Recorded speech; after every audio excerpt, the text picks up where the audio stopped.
friends, and welcome to the CUInsight Network.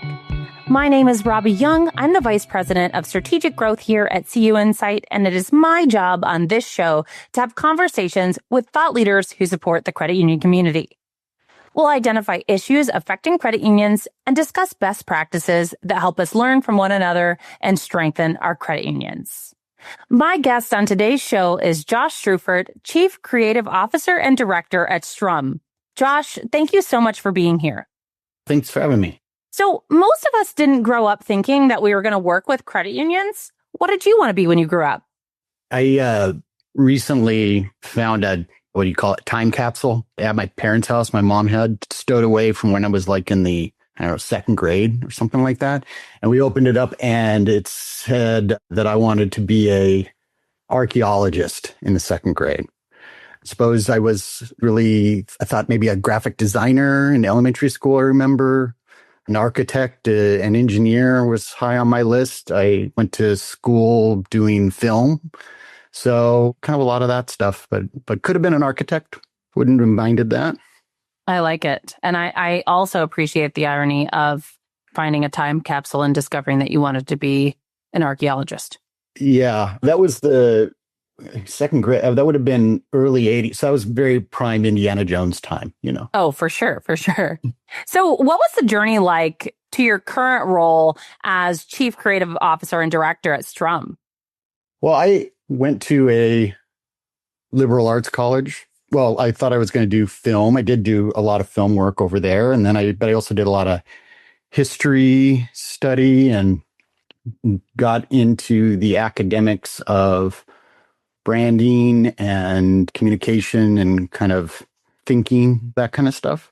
And I took a class that had me take a internship, like a full-time internship. That was my junior year. And I had that internship at Weber Marketing Group, which took me to Seattle. And Weber Marketing Group became Strum a long time later. After I went back to school, graduated, got a job here at Weber Marketing Group at the time on the account side, account coordinator. And then I just said yes to a lot of different things, did a lot of stuff early on. Found my place as a copywriter. I studied writing and script writing and other things in school. And I guess copywriter, became associate creative director, became creative director. And I've been one of the owners for the last 10-ish years, I guess. I like it. I mean, Strum all the way, huh? Yeah, it's been a wild ride, long ride though. So tell me more about Strum and where and how they add value to credit unions. Well, Strum is a full service advertising, marketing, branding agency, but we really focus on credit unions in particular, financial institutions generally, some of the support organizations around credit unions too. But really focus and know a lot and care a lot about the credit union industry. And so we help them navigate challenges and change, whatever that may be. And so a lot of what I do, of course, is on the creative side. So that's branding and advertising and marketing and things along that line. But the agency works with media and planning and different kinds of consulting, name changes, data analytics, pretty much anything that a credit union might need to market themselves, think about themselves, position themselves, communicate. We lean into that. We help the whole gamut, but for a fairly narrow focus, being credit unions predominantly. Amazing. And I mean, I've known Strum for a very long time, so I certainly know where the value comes in for credit unions. So branding today goes far beyond logos and taglines. From Strum's perspective, how do branding, creativity, and storytelling come together to shape culture, loyalty, and the overall member experience within a credit union? There's something I think about quite a bit. And when we think about how people make choices and how people choose the brands they're loyal to, the organizations they do business with, the kind of car they drive, anything. When you're presented options that are similar from one to the next, and financial institutions, credit unions often fall into that, right? You have checking accounts, credit cards, loans, they're more or less the same. when presented an array of options, people will choose the version they like best. They would choose the organization they like best. And that's so simple to say, but it's really kind of a profound thing when you wrap your brain around it. And so then branding becomes a part of likability. And what's really fascinating when we spend as much time with credit unions in different places with different focuses as we do, you get a real sense for the little nuanced shifts. What makes this organization different than that organization? A lot of that is rooted in the people they serve, the members they have.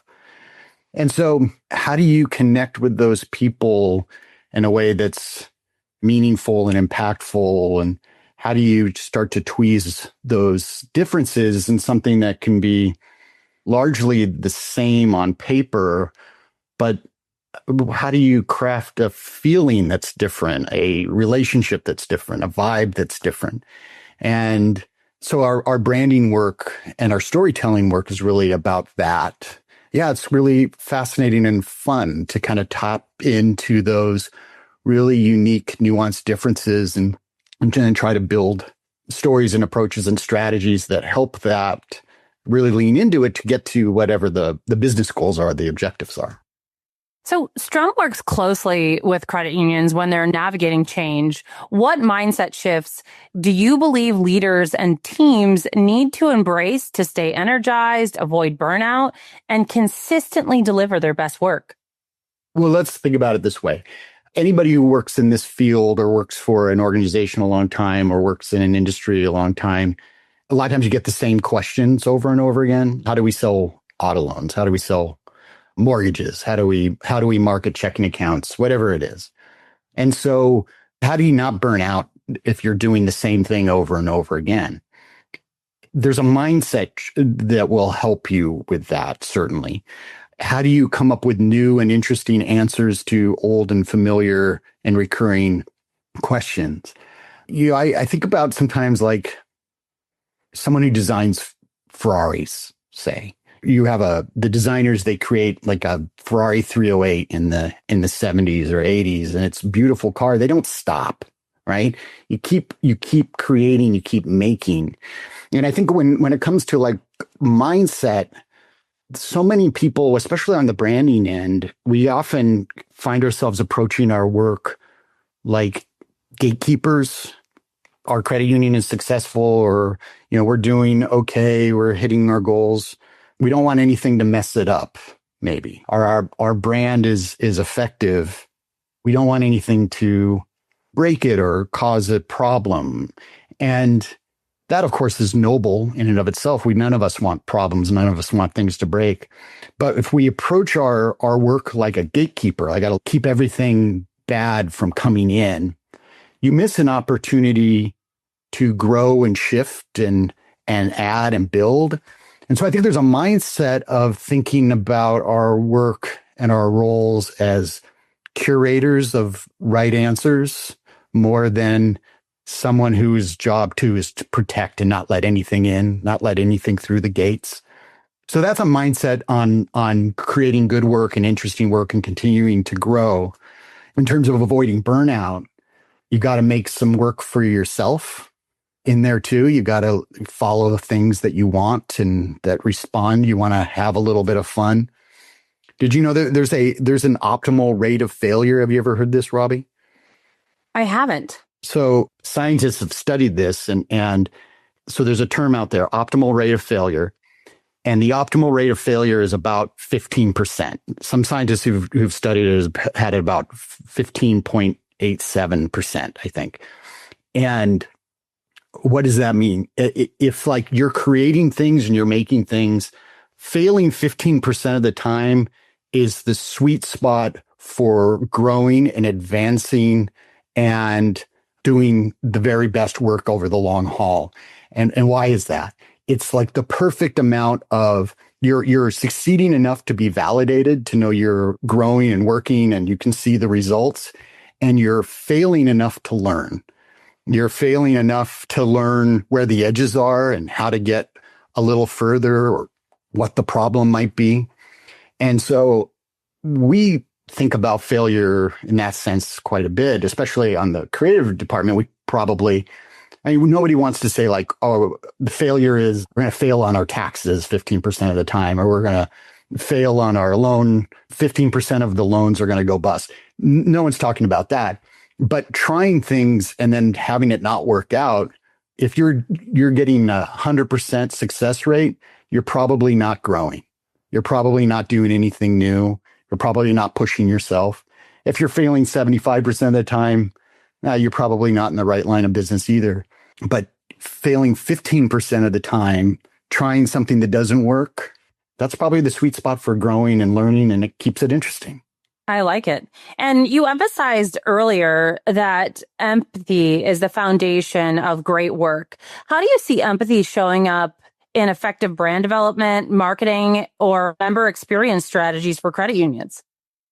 Yeah, empathy, I believe, is maybe the secret to all of it. What do I mean by that? So there's a couple ways that empathy gets defined. People who study empathy, they break it into three parts, three groups. And the first part is cognitive empathy. And cognitive empathy is, what are people thinking right now?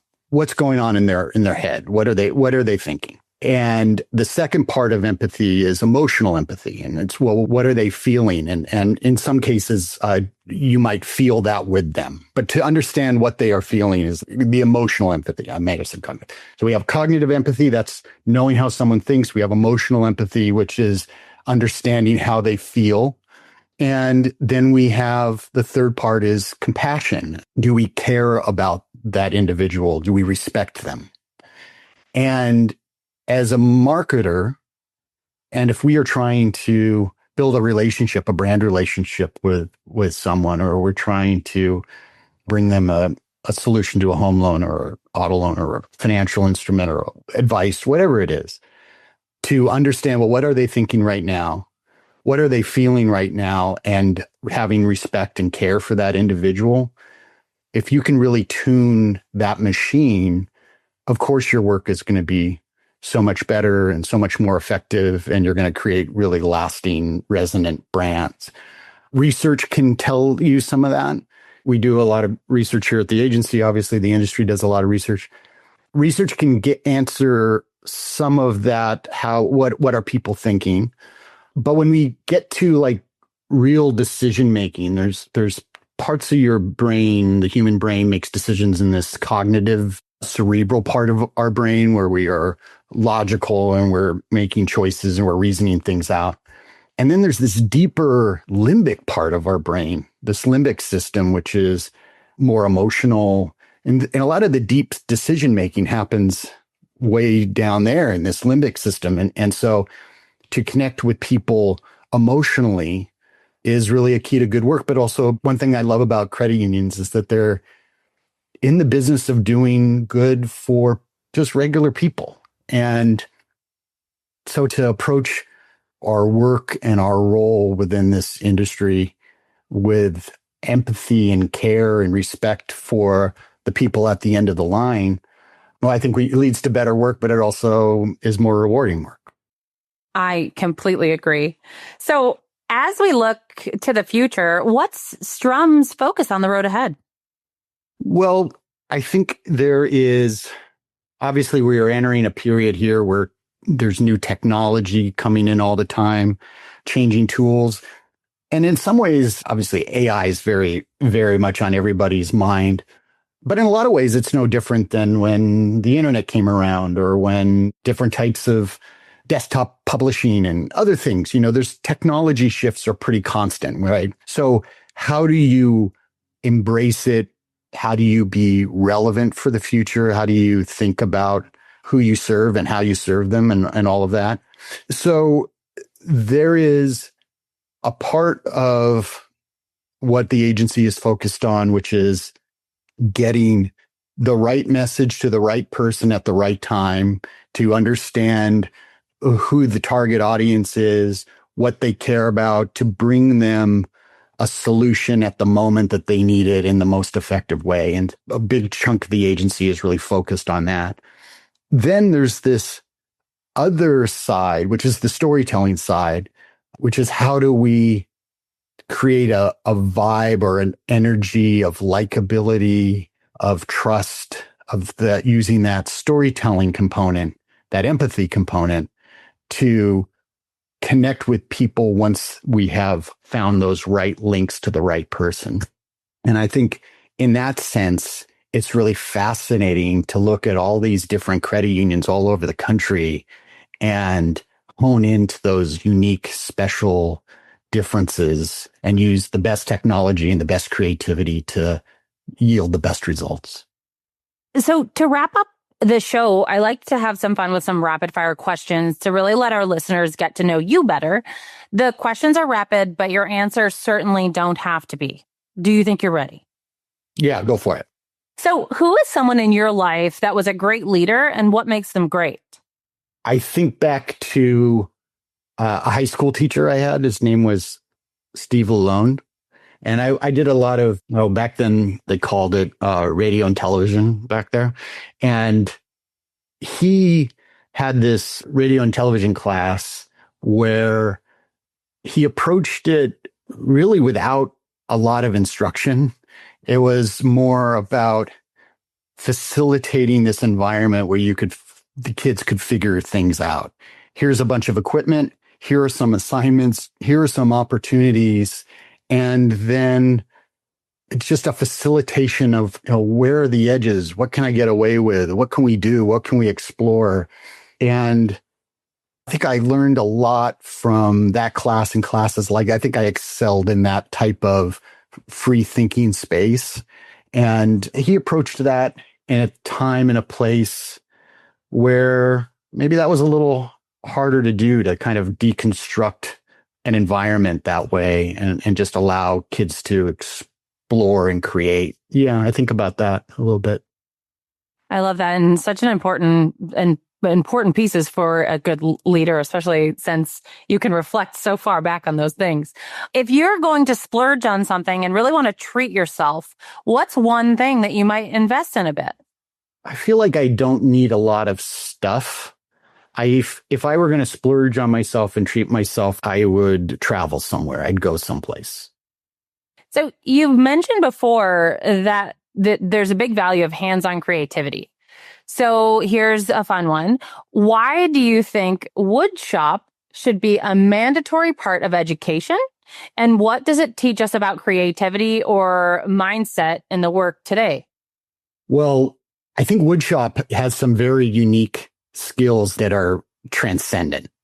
As I reflect, it's kind of funny. I went to a public school and it would have been the early 80s when I was in kindergarten. My kindergarten teacher, Mrs. Colt was her name, had a workbench in the back. And during free time, you could grab scraps of wood and nail them together. There were some saws and hammers and things like that. That was all the way back in kindergarten. And then I took wood shop in junior high. I took some in high school. I built some furniture in college and stuff. Here's what I think is so special about that kind of learning.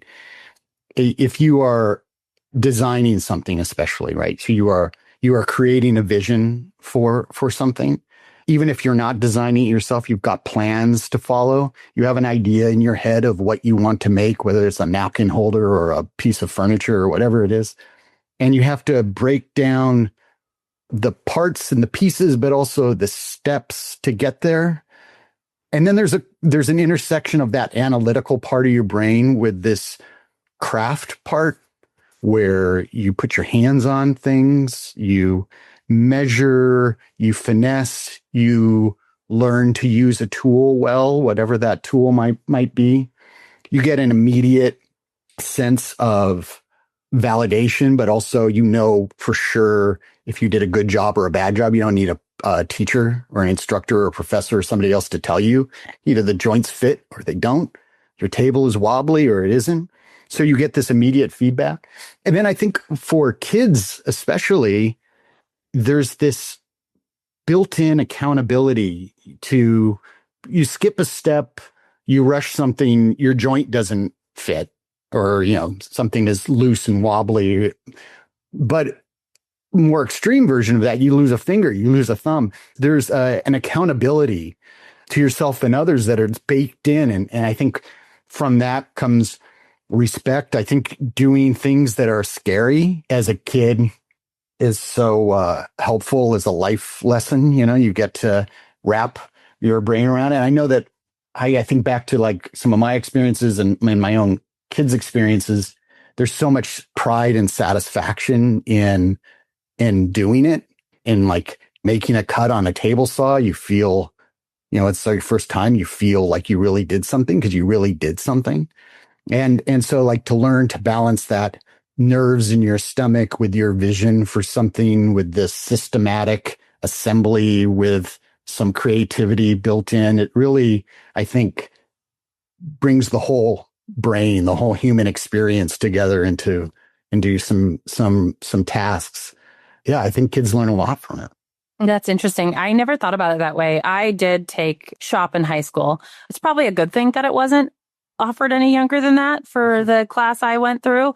But part of that was an interesting section where, you did woodworking and things. And then they added an AutoCAD section of that. And that was really interesting. We did AutoCAD. There was also like some injection molding that was part of it. And I do remember thinking back quite fondly on that. And you're right. If you mess it up, you're going to know right away. What did you make? I made a picture frame that I know for a fact I still have in my house. We made a napkin holder. I still have a pretty decent scar on my wrist from a wood burner. So yeah, I do. I vividly remember that. Yeah. You must have I imagine you felt great.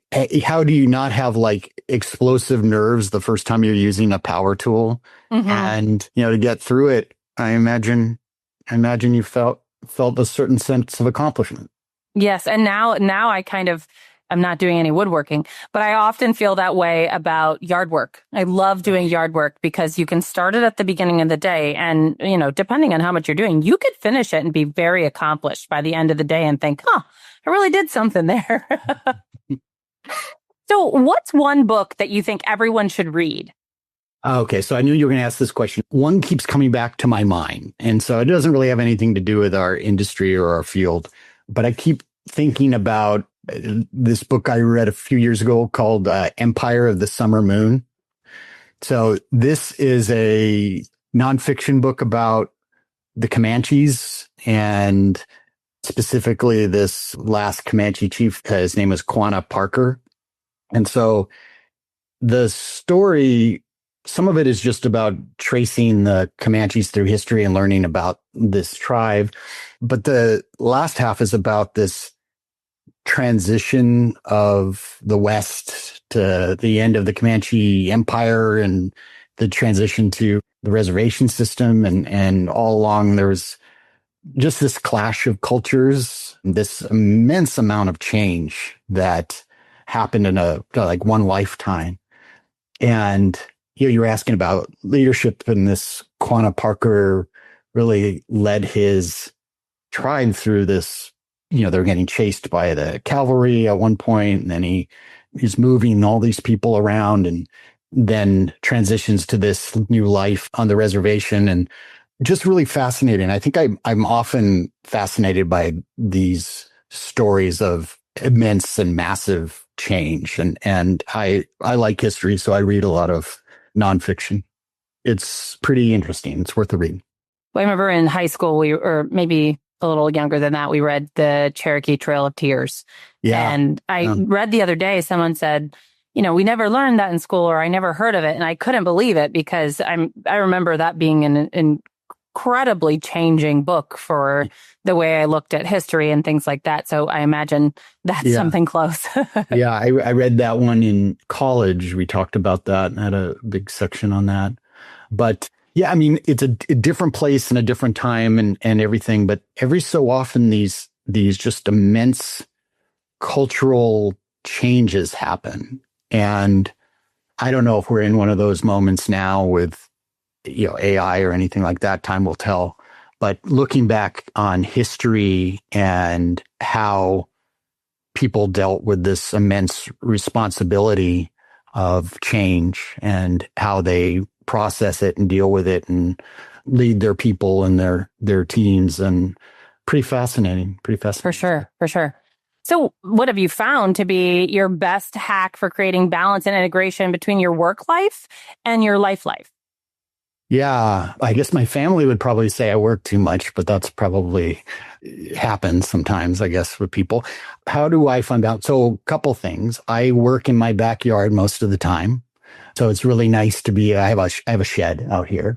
And so it's nice to have my space in the house and my space here without a long commute. So that's kind of nice. I think in terms of the hack part of it, I really believe in creating things for yourself. I talk to my team about this too. We have clients, and obviously we need to create stuff for the clients that works for the client and does what they need and that they like and everything. We have a whole team of account people and other marketing strategists and marketers. And so we need to create for them too. But somewhere in there, we should be making stuff for ourselves that keeps us interested, that kind of perks our ears up a little bit. Doesn't need to go anywhere, but it should be part of it. I mean, if you're not doing that, I kind of wonder why bother. And in terms of a hack, I like to listen to the same music over and over again. Sometimes when I'm writing or when I'm working, concepting. One of those hacks as it relates to music is there's a specific recording of Dave Brubeck's Take 5. It's like a jazz song, right? There's a live recording. It's about 9 minutes long. And I will listen to this song on repeat if I have a lot to do, because I don't really pay attention to the song so much. You know, it kind of becomes background. It's got this really long drum solos and stuff in it. And it has the rise and fall of about a 9 minute long song, and then it'll repeat. That kind of creates a period of time to be working on something. And then when I hear that song repeat, I kind of force myself to move a little further or to change course. And so in that raw conceptual development part of my job, that sometimes I'll just put that music on and let it repeat for a couple hours even. And it just creates a certain energy and rhythm for me that I find to be helpful in the creation mode. And I don't have to think about the music so much as I can be all in my head. I like that. Yeah. When I do that, I thought I just should call it part of my ADHD. But look at me. I'm just being creative. Look at you. I do it with shows. So I feel like I was one of the reasons that The Office stayed on Netflix for so long, because I had watched it on repeat so many times doing tours and tasks and things like that, because it was just like you said, on in the background. I didn't have to focus on it, but it was almost like body doubling, like moved me forward without realizing it was. Oh, fun. So we'll be sure to link to everything we talked about today in the show notes. But my last question for you is, do you have any final thoughts you'd like to share or asks of our listeners? Well, I would just tell everybody to do something scary at least once a week, something that makes you a little nervous, that gives you a little bit of a knot in your stomach. I don't mean that to be stressful for the purpose of being stressful, but I think to get out of your comfort zone a little bit, to do something that gives you some butterflies. And I think if you can feel a knot in your stomach, then you know you're growing. You know you're doing something new. And if you never feel that, then you're probably fairly stagnant and not growing and not doing something new at all. And so I would suggest that people do something that puts a little knot in your stomach and get used to that feeling, because that feeling probably means you're growing. So fail fast, fail often, and do a little woodworking. Yeah. Nice advice. Well, thank you again, Josh, for being on the show. Stay well, and thanks to all of our listeners today for tuning in to the CUInsight Network. We'll be back again next time.